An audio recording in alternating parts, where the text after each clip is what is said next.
Praise the Lord. सबों को जय मसीह की। प्रभु यीशु के पवित्र और सामर्थी नाम में मैं आप सबों का स्वागत करता हूँ।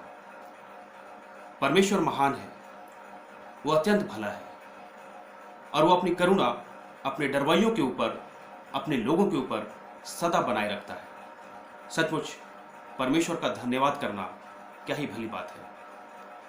मेरे प्रियो, जबकि आज हालात बहुत गंभीर है, जब हम चारों तरफ अपनी नज़रें दौड़ाते हैं तो हम देखते हैं कि हर कोई परेशान है और आज की परिस्थिति में तो परेशानियां दिनों दिन बढ़ती ही जा रही हैं। कहीं कोई समाधान नहीं, परिस्थितियां विपरीत होती जा रही हैं। परंतु मैं परमेश्वर का धन्यवाद करता हूं कि उन्होंने अब तक आपको और मुझे संभाले रखा है, सुरक्षित रखा है, अपनी हथेलियों में हमें संभाल कर रखा है। ऐसे महान और जीवते परमेश्वर का मैं धन्यवाद करता हूँ। जबकि सारी दुनिया आज त्राही त्राही कर रही है और इस विपरीत हालात से निकलने के लिए तमाम प्रयासों के बावजूद हम देखते हैं कि अभी तक सफलता नहीं मिली, विफलता ही हाथ में है। परंतु हमारा परमेश्वर जो हमें संभालता आया है, आगे भी संभालेगा। और आज मैं परमेश्वर के वचन से आपको हिम्मत और साहस देने आया हूं, क्योंकि परमेश्वर का वचन ऐसा कहता है कि मसीह में जब हम जीते हैं तो एक विजयी जीवन जीते हैं। और इसके लिए कुछ ज़्यादा नहीं करना। आज जो संदेश मैं लेकर आया हूं उसमें एक ही वाक्य में अगर कहूं तो उसका ये निचोड़ है कि परमेश्वर को अपनी सब राहों में पहचानना। परमेश्वर को अपनी सब राहों में पहचानना, इसका मतलब है कि उनको एक्नॉलेज करना, उनको अपने जीवन में स्थान देना, ग्रहण करना और हमेशा, है ना, सब राहों में पहचानना। आइए हम सीधे सीधे वचन की ओर बढ़ेंगे। पवित्र शास्त्र से देखेंगे कि परमेश्वर वचन के द्वारा से हमसे इस विषय पे क्या बातचीत करते हैं। मैं नीति वचन की पुस्तक और उसका 3रा अध्याय और उसके 6ठे वचन की ओर आपका ध्यान आकर्षित करना चाहता हूँ। वहाँ ऐसा लिखा है, उसी को स्मरण करके अपने सब कार्य करना। उसी को मतलब परमेश्वर को स्मरण करके अपने सब कार्य करना, तब वह तेरे लिए सीधा मार्ग निकालेगा। यहां पर सब कार्य करना लिखा है। कई बार हम परमेश्वर को पहचानते तो हैं, उनको स्वीकारते हैं, परंतु सब कार्यों के लिए नहीं। कुछ विशेष कार्यों के लिए हम परमेश्वर को पुकारते हैं और कुछ ऐसे निजी मामले होते हैं जहां हम परमेश्वर को पुकारना नहीं चाहते। ये जानबूझकर भी हो सकता है, यह अनजाने भी हो सकता है। परंतु पवित्र शास्त्र बताता है कि उसी को स्मरण करके अपने सब कार्य करना। सब मतलब सब, ऐसा नहीं कि कुछ पे उन्हें याद करना है और कुछ कार्यों में नहीं। कुछ बातों में तो हम बड़ी आसानी से और बड़ी सहजता से परमेश्वर को पुकारने लगते हैं। जैसे ही हमारे ऊपर कोई विपत्ति आती है, हमें सीधा परमेश्वर की याद आती है, हे परमेश्वर तू ही बचा।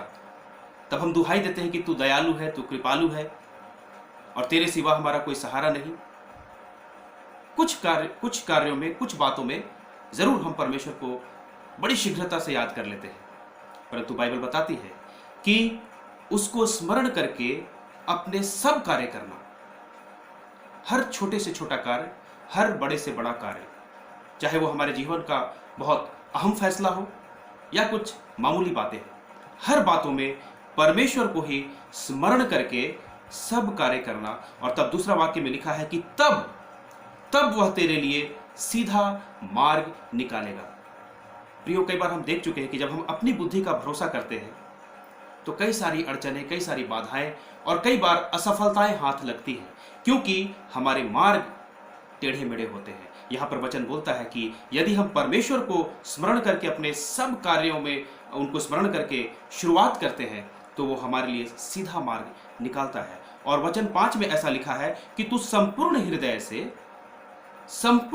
से परमेश्वर पर भरोसा रखना और अपनी समझ का सहारा न लेना। मसीह में मेरे प्रिय भाई और बहनों, मैं इस बात को आपके साथ शेयर करना चाहता हूं कि हमें संपूर्ण हृदय से परमेश्वर पर भरोसा रखना है, चाहे हालात कैसे भी हो। कई बार हालात हमारे वश में नहीं रहते, चीज़ों का नियंत्रण हमारे हाथ में नहीं रहता, परंतु बाइबल बताती है कि हमें अपनी समझ का सहारा लेना ही नहीं है।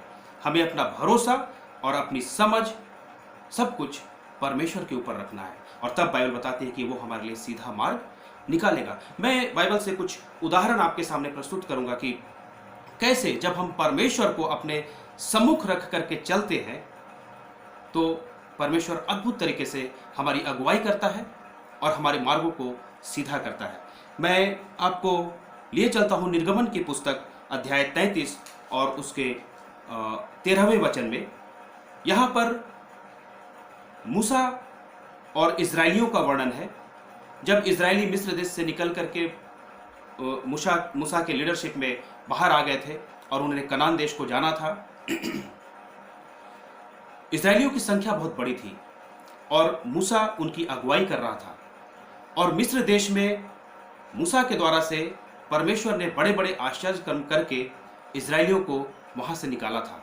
मैं उन आश्चर्य कर्मों का वर्णन यहाँ नहीं करूँगा। आप और मैं भली भांति परिचित हैं कि कैसे अद्भुत और बड़े बड़े कार्य वहाँ हुए, और यहाँ तक कि समुद्र को 2 भागों में बांट करके परमेश्वर ने रास्ता बनाया और इजरायलियों को निकाला। ये असंभव बात सिर्फ और सिर्फ परमेश्वर के द्वारा से संभव हो सकी थी, और इन बातों के गवाह मूसा और सभी इजरायली लोग थे। परंतु जैसा हम अब जानते हैं कि इजरायली स्वभाव से कुड़कुड़ाने वाले थे। जैसे ही परिस्थितियां विपरीत होती थी वो एकदम से पलट जाते थे और मूसा के विरुद्ध और परमेश्वर के विरुद्ध कुड़कुड़ाने लगते थे। ऐसे में मूसा परमेश्वर के सामने अपनी दुहाई देता है। हालांकि वो जानता था कि परमेश्वर सर्वसामर्थी है और उसने कैसे अद्भुत तरीके से मिस्र देश से इस्राएलियों को निकाला, परंतु मूसा में लीडरशिप का गुण होने के बावजूद और युद्ध कौशल होने के बावजूद, और जैसा हम उसके जीवन से जानते हैं कि वो उसने राजघराने में रहकर अपनी शिक्षा दीक्षा ली थी, वो एक बड़ा विद्वान पुरुष था और जीवन के ऐसे अवस्था में उसने कई सारी अनुभवों को हासिल किया था। परंतु 6.5 लाख इजरायली पुरुष और स्त्रियां और बच्चों की संख्या इसमें नहीं है। इतनी बड़ी संख्या में लोगों का अगुवाई करना ये कोई आसान बात नहीं थी। मूसा जरूर उनको साथ में लिए चल रहा था, परंतु एक वक्त आया जब परिस्थितियां इतनी गंभीर हो गई, परिस्थितियां इतनी विकट हो गई कि मूसा को लगा कि अब इनका नेतृत्व करना उसके वश में नहीं रहा, और इस समय उसने परमेश्वर की दुहाई दी। और उसने, देखिए मैं पढ़ता हूँ निर्गमन उसका 33वां अध्याय और उसका 13 वचन में ऐसा लिखता है कि इसलिए अब मैं तुझसे विनती करता हूं, यदि तेरी कृपा दृष्टि मुझ पर है तो मुझे अपना मार्ग समझा दे। परमेश्वर से मूसा बातें कर रहा है।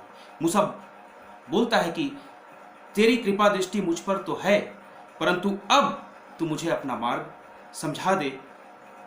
और 15वें वचन में उसने लिखा कि यदि तू हमारे साथ होकर न चले तो मैं यहां से नहीं जा सकता, मैं यहां से इनको आगे लेकर नहीं जा सकता। कई बार ऐसी परिस्थितियां हमारे जीवन में आती हैं कि सारे रास्ते बंद मिलते हैं, हमें लगता है कि अब यहां से आगे बढ़ना संभव नहीं है।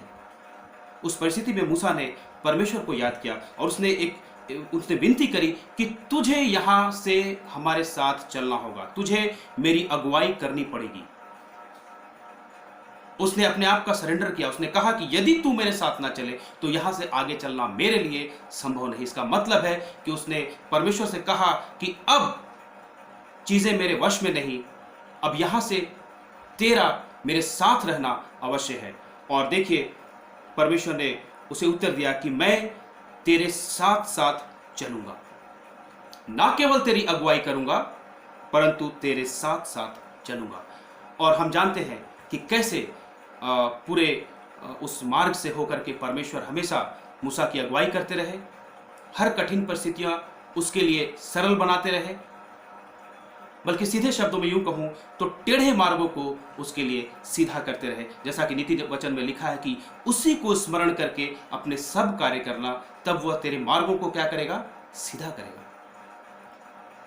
और इस प्रकार से मूसा तमाम कठिनाइयों के बावजूद इजरायलियों का नेतृत्व करने में सक्षम हो सका, क्योंकि उसने परमेश्वर को अपने सामने रखा था, उसने परमेश्वर को पहचाना था और उसकी दुहाई दी थी।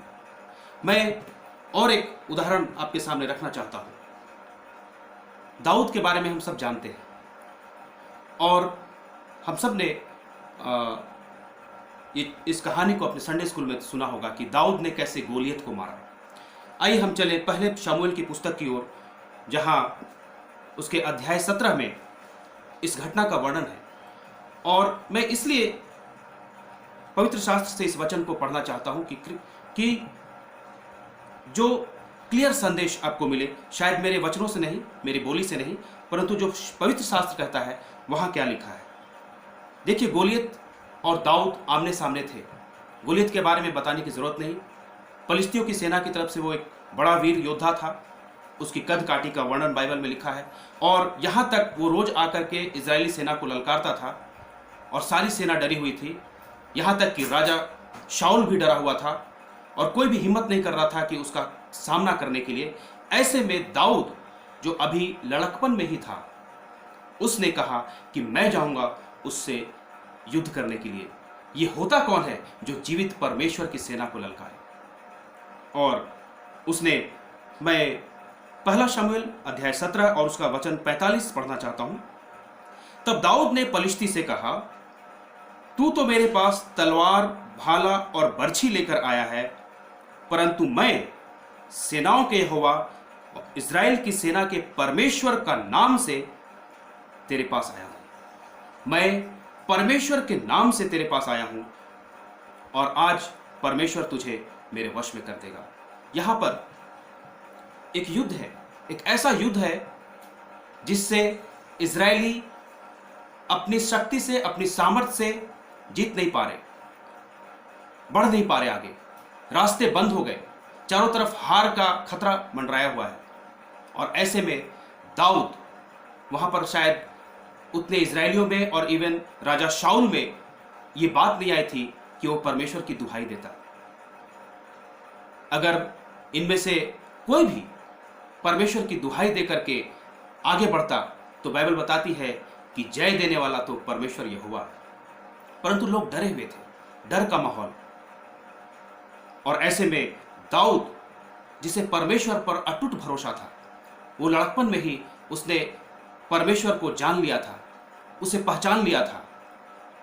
और उसने कहा कि जब मैं चरवाहे का काम करता हूं तो परमेश्वर की अगुवाई में मैं सिंह और भालुओं को भी मार देता हूं।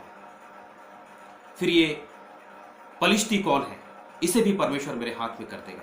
और इस विश्वास के द्वारा से, परमेश्वर को सामने रख करके, आप कल्पना कीजिए, युद्ध का मैदान है, एक बड़ा वीर योद्धा खड़ा है अपने शस्त्र भाले लेकर के, और उसके सामने एक छोटा बालक।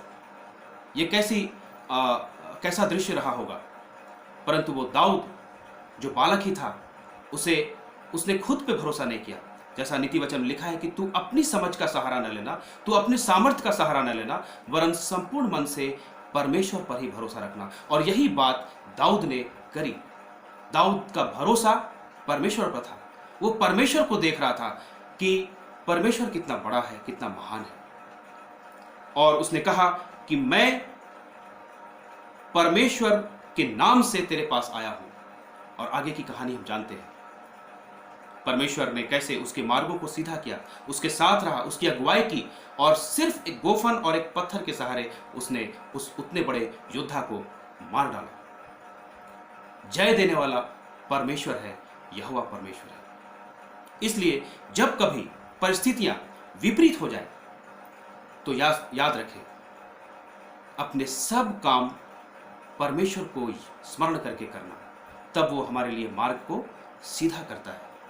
और राजा दाऊद, वो दाऊद फिर राजा बना और उसने हमेशा परमेश्वर को अपने सम्मुख रखा। और हम जानते हैं कि उसने उन सारी आशीषों को प्राप्त किया, कई सारी युद्धों को जीता, और यहाँ तक लिखता है कि परमेश्वर दाऊद से प्रसन्न था। और यही दाऊद जब अपने जीवन के अंतिम अवस्था की ओर पहुँचता है तो उसने अपने पुत्र सुलेमान को बुलाया। जबकि अब राजा बनने की बारी सुलेमान की थी, तो उसने एक बड़ी अच्छी बात करी, और ये बात मुझे लगता है कि आपको और मुझे भी अपने जीवन में लागू करना चाहिए। देखेंगे पहला इतिहास की पुस्तक अध्याय 28 और वचन 9। पहला इतिहास अध्याय 28 और वचन 9 में, जबकि दाऊद वृद्ध हो चुका है और अपने बेटे सुलेमान को राजा बनाने का समय है, उसने उसे बुलाया और उसे कहा, हे मेरे पुत्र सुलेमान, तू अपने पिता के परमेश्वर को जान और संपूर्ण हृदय से एवं इच्छुक मन से उसकी सेवा कर, क्योंकि यहोवा प्रत्येक हृदय को जांचता एवं विचारों के प्रत्येक उद्देश्य को समझता है। यदि तू उसे ढूंढे तो वह तुझे मिलेगा। दाऊद अपने पुत्र को बता रहा है कि तू अपने पिता के परमेश्वर को जान, पिता के परमेश्वर को पहचान, उसे एक्नॉलेज कर, उसे स्वीकार कर, उसे अपने जीवन में ग्रहण कर। और जब तू ऐसा करेगा तो तेरे मार्ग सीधे हो जाएंगे। दाऊद जानता था कि राजा बनना एक बड़ी जिम्मेदारी है, पूरी इस्राएल जाति का नेतृत्व करना था और कई सारी क्वालिटी उसमें होनी है, परंतु वो उन क्वालिटीज के बारे में बात नहीं करता। वो कुछ भी राजकारण नहीं सिखाता, कैसे युद्ध में जाना है वो नहीं बताता, धन संपत्ति कहाँ उसने छिपा रखी है या संग्रह करके रखा है वो नहीं बताता, परंतु उसने एक ही बात कही, तू एक ही काम कर ऐ मेरे बेटे सुलेमान, तू अपने पिता के परमेश्वर को जान, उसे एक्नॉलेज कर, उसे पहचान और संपूर्ण हृदय से इच्छुक मन से उसकी सेवा कर। यही एक कीवर्ड उसने अपने बेटे को दिया जो कि राजा बनने वाला था। प्रियो, यहां से मैं एक बात आपके साथ शेयर करना चाहता हूं। राजा दाऊद ने अपने बेटे को परमेश्वर का ज्ञान दिया। आज हमें और आपको भी अवश्य है कि हम अपने घरों में अपने बच्चों को परमेश्वर के बारे में बताएं कि सच्चा और जीवित खुदा कौन है। वो यीशु मसीह के बारे में बताएं जिसने अपने हमारे और आपके पापों के क्षमा के लिए अपने आप को दे दिया, अपने प्राणों को दे दिया, अपना लहू बहाया और तीसरे दिन मृतकों में से जी उठा। जब हम उस पर विश्वास करते हैं, जब हम ईमान लाते हैं, तो हमारा उद्धार होता है, उस अनंत जीवन के वारिस हम बनते हैं। यह अवश्य है कि आज ये ज्ञान, ये शिक्षा हम अपने बच्चों को दें, जैसा राजा दाऊद अपने बेटे सुलेमान को देता है। उसने दुनिया भर की बातें नहीं करी, उसने सिर्फ एक ही बात करी, तू अपने परमेश्वर को पहचान, उसे एक्नॉलेज कर।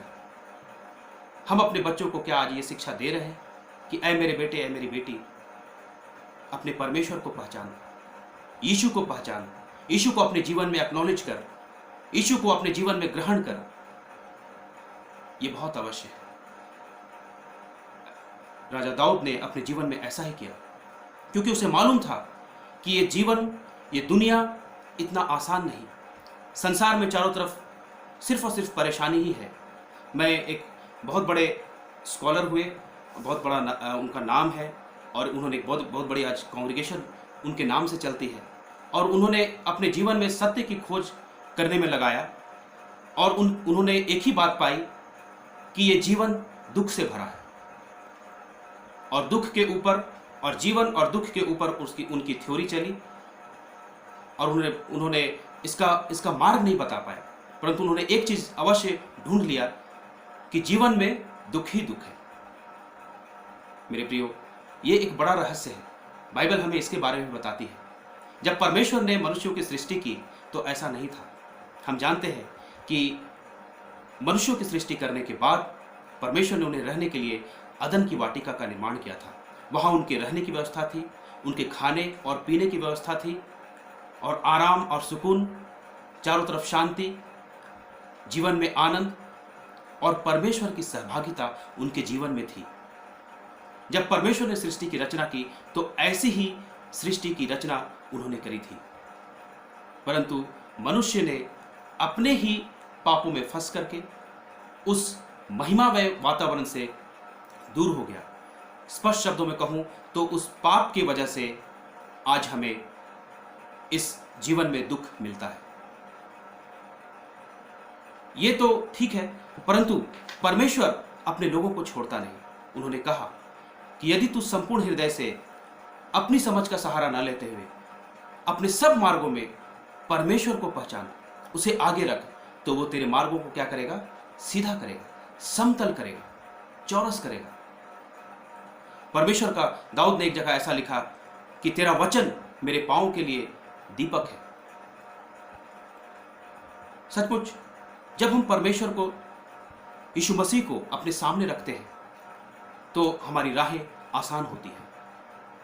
इतना तो हम अपने जीवन से जान चुके हैं कि ये जीवन, ये जो सांसारिक जीवन है, इसमें कठिनाइयां ही कठिनाइयां हैं, दुख ही दुख है, और अपने समझ से, अपने सामर्थ्य से उससे पार पाने में हम असफल रहते हैं। ये तो परमेश्वर का अनुग्रह है कि हमें इतना अच्छा और इतना आशीषित जीवन जीने का मौका मिलता है। मैं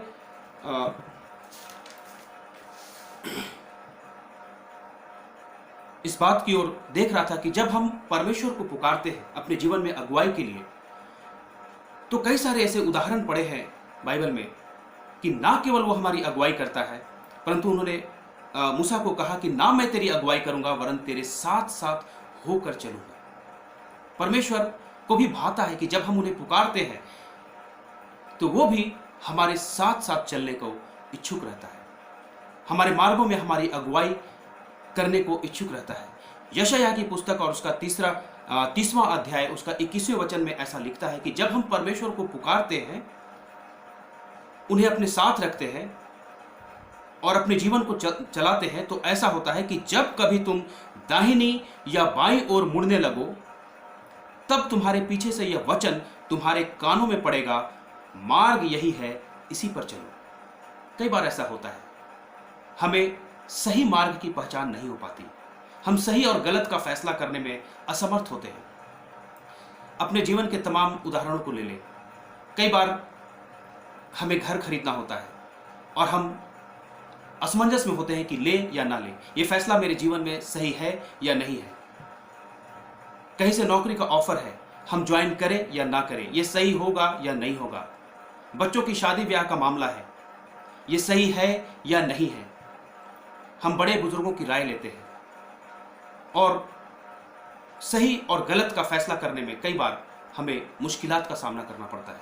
परंतु बाइबल बताती है कि यदि हम परमेश्वर को अपने सम्मुख रखते हैं और परमेश्वर से अपनी अगुवाई चाहते हैं, तो ना केवल परमेश्वर सामने से हमारी अगुवाई करता है, ना केवल वो हमारे साथ साथ चलता है, परंतु यशायाह की पुस्तक में वचन ऐसा लिखता है कि जब तुम कभी भी दाएं या बाएं मुड़ने लगो, जब कभी हमारे कदम आगे पीछे होने लगे, गड़बड़ाने लगे, तो पीछे से भी हमारे कानों में यह आवाज आती है कि मार्ग ये है, इस पर चलो। इसका मतलब कि परमेश्वर ना केवल आगे रहकर हमारी अगुवाई करता है, ना केवल साथ में चलता है, वरन पीछे से भी हमारी देखभाल करता है, पीछे से भी नजरें रखता है कि मेरा बेटा, मेरी बेटी का मार्ग सही है या नहीं। अगर हम गलत मार्ग पे गए तो भी हमारे कानों में आवाज आती है कि मार्ग ये है, इस पर चलो। मैं कुछ बातें नए नियम से करना चाहूंगा। पवित्र शास्त्र में 2 कुरिन्थियों और उसका अध्याय 12 और वचन 9 हमें ऐसा बताता है। यहां पर पौलुस ऐसा लिखता है कि उसने प्रभु से प्रार्थना करी। पौलुस की मिनिस्ट्री को हम जानते हैं, उसने कई सारी कलीसियाओं की स्थापना की, बहुत यात्राएं करी और उसने जीवन में बहुत सारे दुखों को अनुभव किया। ये सब उसकी मिनिस्ट्री के दरमियान हुई और तो भी पौलुस ने इतना काम किया कि उसके पास प्रभु में प्रभु को बताने के लिए और प्रभु में कहें तो गर्व करने के लिए बहुत सारी बातें थी। और इसलिए वो एक जगह लिखता है कि प्रभु ने उसकी देह में एक कांटा चुभाया था। पौलुस को एक दुख दिया गया था कि वो इन बातों में घमंड ना करे, वरन हर समय परमेश्वर को याद करता रहे। यह उसकी भलाई के लिए था। और इस दुख को दूर करने के लिए जो उसके शरीर में दिया गया था, पौलुस ने प्रार्थना करी थी, 3 बार प्रार्थना करी थी कि हे प्रभु, यह मुझसे दूर हो जाए। परंतु प्रभु यीशु ने उन्हें उत्तर दिया। 9वें वचन 2 कुरिन्थियों अध्याय 12 और उसका 9वां वचन ऐसा लिखता है कि उसने मुझसे कहा, मेरा अनुग्रह तेरे लिए काफी है। मेरा अनुग्रह तेरे लिए काफी है, क्योंकि मेरा सामर्थ्य निर्बलता में सिद्ध होता है। हाँ मेरे प्रियो, पौलुस जानता था कि उसकी हैसियत क्या थी। उसने सच्चाई को जान लिया था। वो एक निर्बल व्यक्ति था, परंतु उसने जो भी कार्य किए वो सिर्फ और सिर्फ परमेश्वर की अगुवाई में होकर के किए। और यहां पर यीशु बताते हैं कि मेरा अनुग्रह तेरे लिए काफी है। हाँ मेरे प्रियो, आज हम भी कई बार निर्बलता का अनुभव करते हैं, परेशानी का अनुभव करते हैं और चारों तरफ के हालात से हम भयभीत हैं, डरे हुए हैं कि क्या इसका हल है। परंतु परमेश्वर बोलते हैं कि तुम मत डरो, मेरा अनुग्रह तेरे लिए काफी है। और ये इसलिए है कि परमेश्वर यहां पर आगे बताते हैं कि परमेश्वर का जो सामर्थ है वो हमारी निर्बलताओं में सिद्ध होता है। इसका मतलब कि हम जब अपनी सामर्थ का प्रयोग करेंगे, अपनी समझ का सहारा लेंगे और खुद से अपना मार्ग तलाशेंगे, तो परमेश्वर हमारी अगुवाई करने नहीं आएंगे, क्योंकि तब वो हमें छोड़ देंगे, क्योंकि हमने अपना भरोसा अपनी समझ पर लगाया है। परंतु जब हम अपना भरोसा परमेश्वर पर रखते हैं, तब परमेश्वर का ये वायदा इस तरह से आता है, जैसे यीशु ने यहां कहा कि मेरा अनुग्रह तेरे लिए पर्याप्त है। ऐ मेरे बेटे, ऐ मेरी बेटी, अब तू मत डर। तू चाहे कैसे भी हालात में है, मैं जानता हूं कि तू निर्बल है, परंतु तेरी निर्बलता में ही मेरी सामर्थ प्रकट होती है। और तू भयभीत मत हो, मेरा अनुग्रह तेरे लिए पर्याप्त है।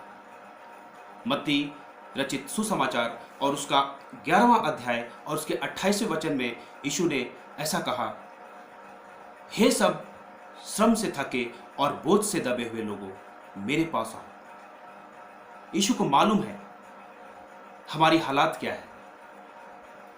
हम थक गए हैं, हम बोझ से दब गए हैं, हम चारों तरफ की परेशानियों से और संसार की इन जकड़न से बुरी तरह घिरे हुए हैं।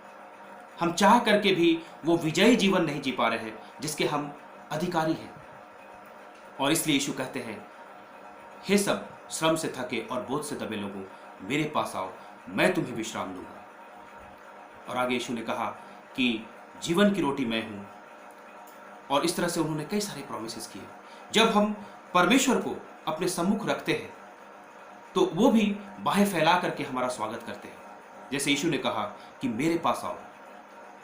आज यीशु आपको और मुझे अपने पास बुला रहे हैं और ये वायदा कर रहे हैं कि हे सब श्रम से थके, हे व्याकुल लोगों, हे परेशानी में घिरे लोगों, हे बीमार लोगों, हे चिंतित लोगों, मेरे पास आओ, मैं तुम्हें विश्राम दूंगा, मैं तुम्हें शांति दूंगा। वह शांति नहीं जो संसार से मिलती है, परंतु वह जो मैं तुम्हें देता हूं। यह अद्भुत है मेरे प्रियो। परमेश्वर अपने लोगों को कभी छोड़ता नहीं। और यीशु ने स्वयं कहा कि मैंने संसार को जीत लिया है। जब हम यीशु के साथ, यीशु की संगति में आते हैं, तो हम वो विजयी जीवन जीते हैं, क्योंकि उन्होंने कहा मैंने संसार को जीत लिया है।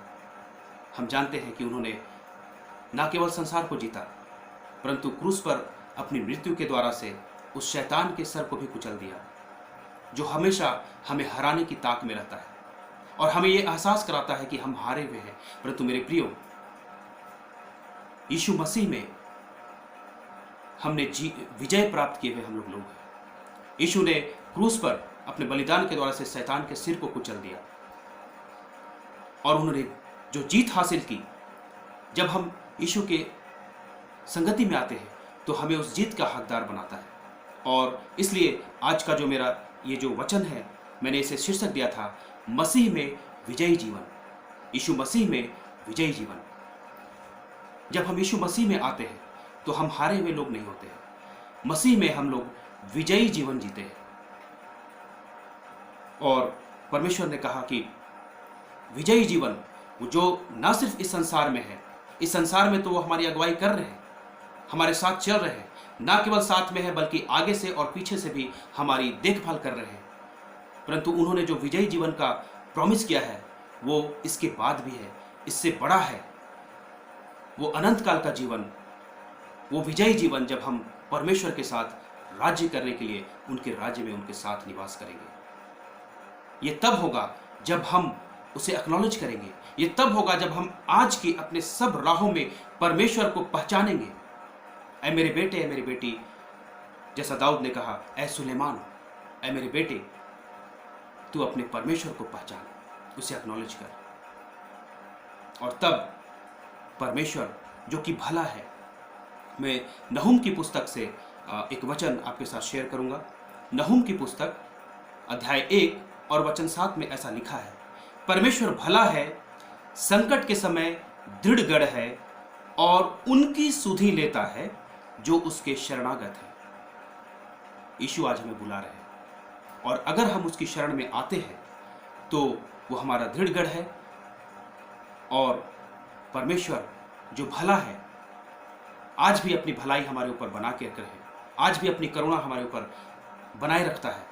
उसने कहा कि संकट के समय तुम्हारा दृढ़ गढ़ परमेश्वर है, जो उसकी शरण में आते हैं और जो उसे याद रखते हैं। उसी को याद करके, उसी को स्मरण करके अपने सब कार्य करना, तब वह तेरे मार्गों को सीधा करेगा। मेरे प्रियो, इस संसार के जो हालात हैं, हम इन हालातों में पड़ने वाले लोग नहीं हैं। हम इसलिए नहीं बनाए गए कि हम इन मुश्किलों में और इन अड़चनों में फंसे रहें, परंतु हम इसलिए बनाए गए हैं, हम इसलिए चुने हुए लोग हैं कि यीशु मसीह में विजयी जीवन जिए। ना केवल इस संसार में परंतु उस अनंत जीवन में भी हम यीशु के साथ विजयी जीवन जिए, राजा की तरह जीवन जिए। क्योंकि परमेश्वर यीशु मसीह स्वयं राजा है और जब हम उसके राज्य में जाएंगे तो उसने प्रॉमिस किया कि तुम हमारे साथ राज्य करोगे। आइए हम अपने जीवन में परमेश्वर को पहचानें, अपने सब कामों में उसी को स्मरण करके शुरुआत करें, और तब जैसा नीति वचन में कहता है कि वो हमारे और आपके मार्गों को सीधा करेगा।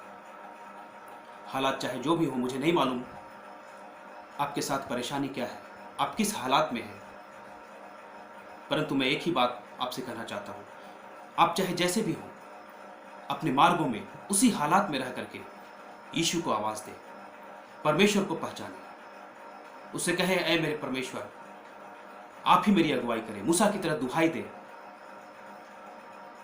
और परमेश्वर जो आदि और अंत है, वो परमेश्वर जो अल्फा और ओमेगा है, वो परमेश्वर जो आजकल और सर्वदा एक सा है, आज भी आपकी प्रार्थनाओं का उत्तर वो इसी रीति से देगा कि मैं तेरे संग संग होकर चलूंगा, ना केवल तेरी अगुवाई करूंगा परंतु मैं तेरे संग संग होकर चलूंगा।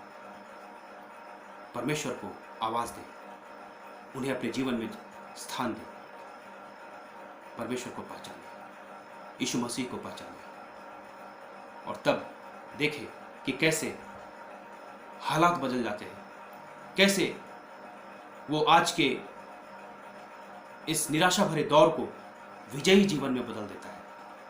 यीशु मसीह जो सच्चा और जिंदा खुदा है, आज भी अपनी बाहें फैलाए खड़ा है कि हे सब थके लोगों, हे सब परेशान लोगों, मेरे पास आओ, मैं तुम्हें विश्राम दूंगा। परमेश्वर इस वचन के द्वारा से आपको और मुझे आशीषित करे। आमीन। Thank you.